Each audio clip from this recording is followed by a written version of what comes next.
Bonjour, bonsoir, selon l'heure que vous allez me recevoir. Moi, c'est Ron Tiba, fils du village de Bambama. Beaucoup me connaissent.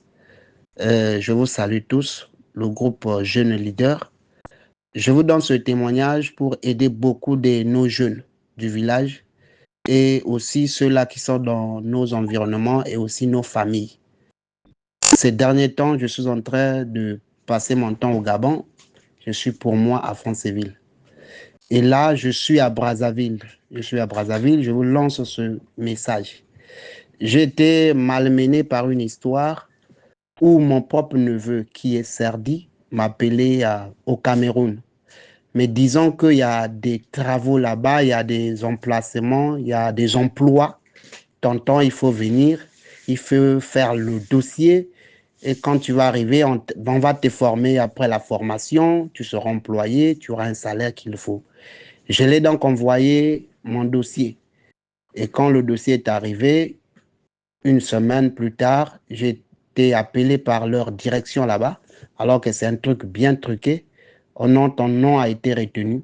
Il faut arriver au plus vite possible, en moins d'une semaine. Alors, je me suis dépêché, j'ai fait mon sac. Je suis passé jusqu'à Yaoundé. Donc là, c'est mon retour de Yaoundé. Je suis passé à Yaoundé, arrivé là-bas, ils sont venus me recevoir à l'hôtel. À l'hôtel, je leur demande, mais où se trouve la direction du travail?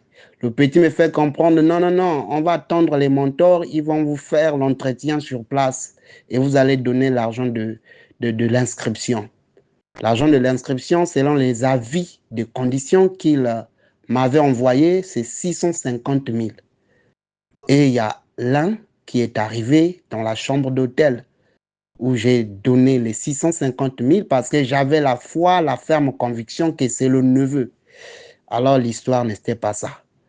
Ils m'ont présenté le projet, ils m'ont présenté le business, disons que c'est un marketing de réseau. Le marketing. Je n'ai pas le choix, mais c'est ce que je dirais à travers mon numéro du Cameroun qui est vrai. Donc j'ai essayé d'expliquer, je leur ai demandé d'être discrets, ils disent qu'ils ont compris, mais ils vont continuer à chercher de l'argent pour envoyer. Donc ils m'ont très bien suivi. Et puis quand je finis d'écrire comme ça, je prends leur téléphone, je dis que données, je vais encore appeler mon père ou causer avec lui. Et puis en causant, j'active les données. Les messages que j'ai fini d'envoyer dans mon téléphone partent.